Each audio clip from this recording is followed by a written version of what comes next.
Viewers, আমরা সকল connection করে ফেলেছি। আমরা সার্কিটটিতে 4টি ট্রানজিস্টর লাগিয়েছি এবং আমরা সার্কিটটিতে 12-0-12 থেকে সাপ্লাই দিয়েছি এবং আমরা বেস্টনটির জন্য একটা 78-12 থেকে বেস্টনে সাপ্লাই দিয়েছি। আমরা এখন মোবাইলে সং প্লে করব।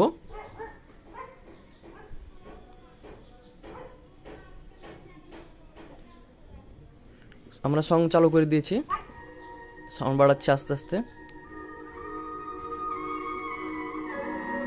বেজ ফুল, টুইটার ফুল, এটা মিড।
সো ভিউয়ার্স, আপনারা বুঝতে পাচ্ছেন আমাদের সার্কিটটি 12 ভোল্টে এত সুন্দর কাজ করছে। তাহলে 70-0-70 ম্যাক্সিমাম ভোল্টেজ দিলে সার্কিটটি কেমনভাবে কাজ করবে।